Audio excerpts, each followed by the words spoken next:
Women in Art. Mary Blair. One of the great unsung artists of the 20th century was the American artist Mary Blair.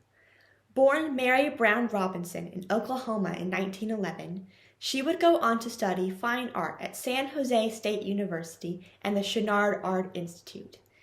She would later enter the animation industry, eventually being hired at Walt Disney Animation Studios. There, Mary Blair would work as a concept artist on films such as Dumbo and an early version of Lady and the Tramp.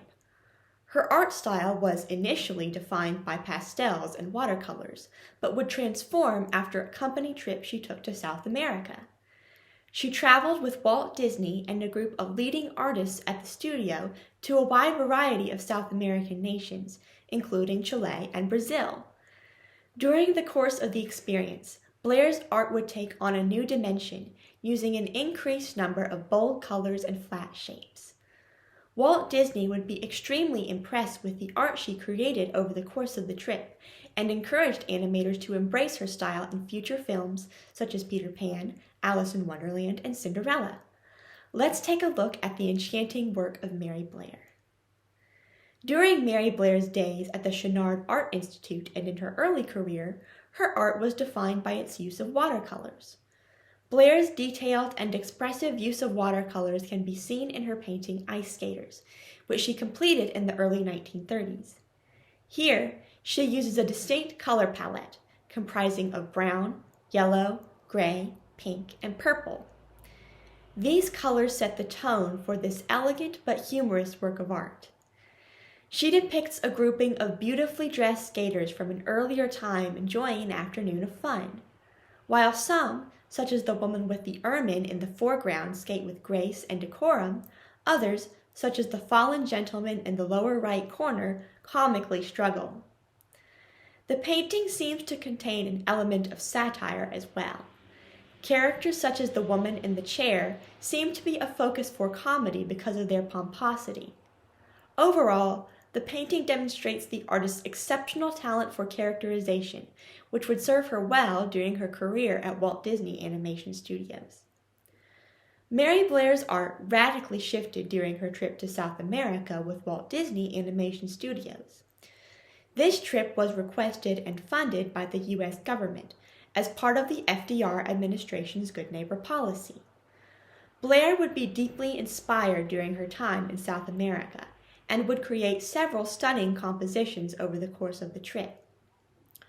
One such piece was her creation Dancing Women of 1941, which depicts a group of women dancing a traditional South American dance. Similar to Ice Skaters, this work of art features a group of assembled people. Instead of being detailed with muted colors, however, this work of art features bold colors and shapes. The women wear bold yellows, pinks, and oranges and wear large headdresses that flutter in the wind. Instead of having detailed faces like the people depicted in Ice Skaters, the subjects' faces are depicted in strong, stylized lines. Their faces are depicted simply, but yet at the same time exude a gentle sweetness.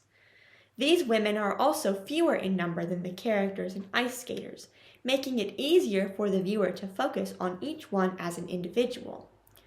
The background comprises of tropical foliage illustrated in muted thick blue lines.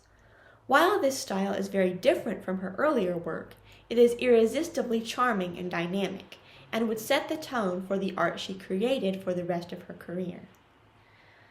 With much encouragement from Walt Disney himself, Mary Blair would continue to create concept art for Walt Disney Animation Studios in her newfound bold style. One of the most stunning pieces of concept art she created during this period of her career was for the short film Johnny Appleseed. Completed in 1948, this piece of concept art lays out the final scene of the film, in which Johnny Appleseed and his guardian angel travel through a grove of apple trees and descend into heaven. Blair's depiction of the scene certainly feels like a heavenly vision, as she creates an ethereal setting framed by soft, pink cherry blossoms. The bending trunks of the trees further seem to frame the characters.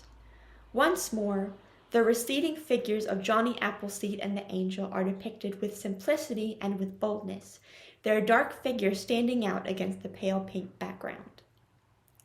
Interestingly, this imagery would be used in the film, almost directly lifted from Blair's concept illustrations.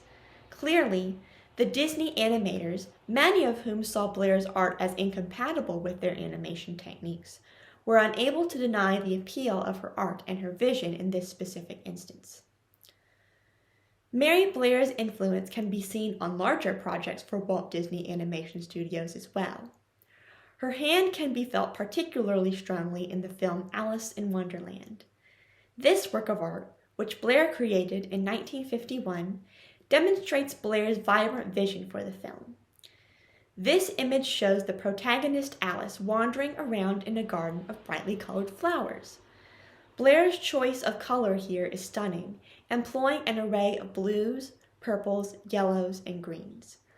While some flowers are small, such as the violets closest to Alice, other flowers, such as the yellow roses, tower over the small girl.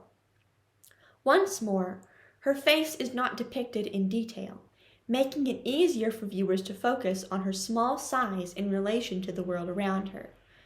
In this way, Blair captures a child's worldview, in which the world can feel like an enormous place filled with color, excitement, and confusion.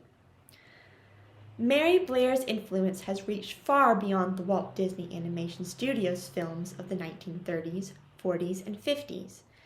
She has been credited as a major influence on the CGI films at Pixar Studios and is greatly admired by Studio Ghibli in Tokyo. She was also tapped personally by Walt Disney in the early 1960s to create the attraction It's a Small World, known and loved by people all over the world.